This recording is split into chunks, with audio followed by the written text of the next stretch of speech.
Hola, ¿cómo estás? En más de uno de nuestros países, a raíz de la violencia, a raíz de, sobre todo de crímenes detestables como son violación y asesinato de menores, etcétera, ha resurgido el tema de la aplicación de la pena de muerte. La enseñanza de la Iglesia sobre la pena de muerte es una enseñanza clara, es clara, pero eso no significa que sea sencilla. Ojo, frente al aborto, la enseñanza es clara y es sencilla. Un niño concebido en el vientre materno, no importa bajo qué circunstancias, es un ser humano autónomo que cuenta con todas las dignidades propias del ser humano, nacido, creado por Dios, redimido por Jesucristo, totalmente independiente e inocente de las razones por las cuales ha nacido y ha sido concebido. Y en consecuencia no hay razón alguna para justificar que sea eliminado.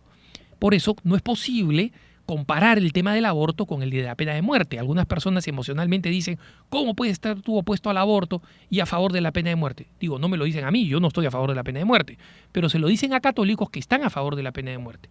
El Catecismo de la Iglesia Católica claramente dice, aunque es posible todavía para los católicos estar a favor de la pena de muerte, esta primera parte es muy importante, aunque es posible todavía, es decir, existe una cierta inclinación de ir definiéndose en contra de la pena de muerte. Pero hasta Juan Pablo II y hasta el catecismo nuevo de la Iglesia Católica, digo nuevo porque tiene 10 años, la Iglesia no tenía una postura definida magistralmente, es decir, como magisterio sobre el tema de la pena de muerte. Y más bien, las enseñanzas de Santo Tomás de Aquino, las enseñanzas teológicas que eran favorables a la pena de muerte, porque hablaban de la necesidad de liberar a la sociedad de un riesgo de una persona culpable que pueda eliminar la vida de personas inocentes, y hablaba además de otros casos extremos como era el tiranicidio, cuando un tirano era tan dañino y era necesario para el bien de todos y para el bien del pueblo eliminarlo, ¿no? Por otro lado, Santo Tomás de Aquino también argumentaba a favor de la justicia conmutativa, es decir, cuando se ha hecho un daño es necesario reparar el orden natural y restablecerlo con una equivalencia. Obviamente, Santo Tomás de Aquino decía la pena de muerte nunca debe aplicarse ni como venganza ni como el deseo de un mal para la persona a la cual se le está eliminando mediante la pena de muerte, ¿no? Se la desea como bien, y es más, esta persona tiene que recibir toda la asistencia para que se arrepienta, se confiese y para que evite las penas eternas, ¿no? Entonces, su eliminación puede ser un acto de bien incluso para sí mismo si es que esta persona es compulsivamente asesina. Eso es lo que enseñaba Santo Tomás de Aquino, y la Iglesia nunca se pronunció magisterialmente y en consecuencia los católicos podían libérrimamente discrepar.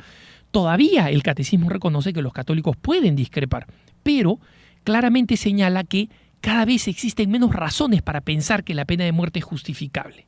¿Por qué? En primer lugar dice porque la sensibilidad actual nos ha permitido comprender cada vez más la dignidad inviolable de la vida humana, incluso de aquellos que son culpables. Y por otro lado, está claro que los estados modernos, especialmente en los estados modernos, dice Juan Pablo II, y esto así es como se ha puesto y recogido en el catecismo, proporciona medios de punición, medios a través de la justicia y de los sistemas carcelarios para asegurar que una persona que hace daño no vuelva a hacer daño y en consecuencia pueda liberarse a la sociedad del riesgo y del peligro que esta persona significa.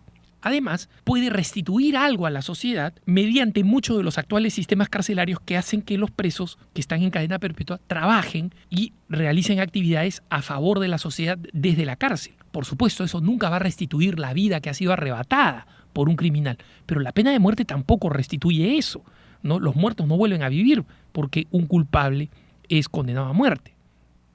Entonces, a diferencia del caso del aborto, en la pena de muerte, como no se trata ni de una persona inocente, ni se trata de una persona que no es consciente de por qué sería castigada, la pena de muerte todavía tiene argumentos a favor como los que presenta Santo Tomás de Aquino, que yo he simplificado acá al máximo. Santo Tomás de Aquino, recuerden que es una de las mentes más lúcidas de la historia de la Iglesia, uno de los organizadores de la teología católica. Es decir, que sus argumentos no pueden ser eliminados así nomás.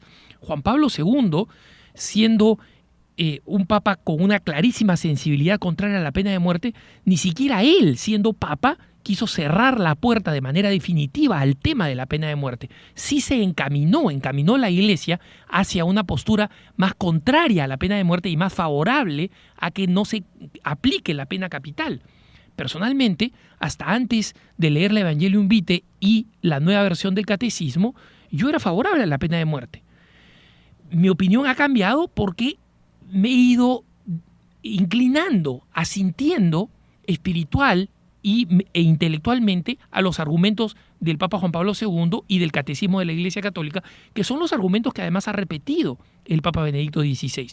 Y por eso es que los obispos en el mundo, asintiendo a la sensibilidad de la Santa Sede y la sensibilidad del Catecismo, también predican en contra de la aplicación de la pena de muerte. Pero predicar en contra de la pena de muerte no es igual que predicar en contra del aborto, porque el aborto no tiene excepciones y es absolutamente injustificable. Mientras que, como dice el Catecismo, ojo, no dice Alejandro Bermúdez, no lo digo yo, no lo dice uno que otro católico, ni siquiera Santo Tomás de Aquino. El Catecismo lo dice. Aunque aún es posible para un católico estar de acuerdo con la pena de muerte, y es posible para un católico estar de acuerdo con la pena de muerte. Lo importante es comprender que la posición a favor o en contra de la pena de muerte tiene que ser una posición principista, tiene que ser basada en los principios y en las enseñanzas de la Iglesia. Conozco un sacerdote en los Estados Unidos que es partidario de la pena de muerte, pero entre otras razones porque cree firmemente en los argumentos de Santo Tomás de Aquino. Los conoce y él no tiene ninguna razón emocional. Es que este asesino que mató a mi pariente, esta otra persona miserable que violó y mató a una niñita que yo conocía o que simplemente vi su foto y me llenó de ternura en el periódico, esas razones emocionales no son las razones por las cuales un católico debe estar a favor o en contra de la pena de muerte. Es cierto que existen cada vez más razones para pensar en que la pena de muerte tiene que irse alejando de la doctrina de la Iglesia, ¿no? Y por lo pronto ya la sensibilidad del católico tiene que ser una sensibilidad contraria a la pena de muerte. Pero los argumentos son claros, los de la Iglesia son claros, existen formas de evitar la pena de muerte de manera eficaz.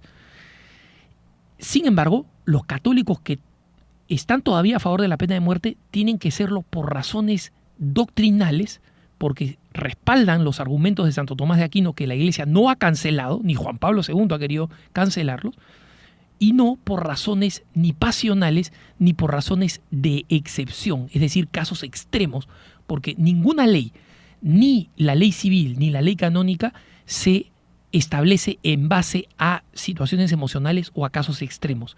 Se basa en principios y deben ser los principios los que nos deben guiar.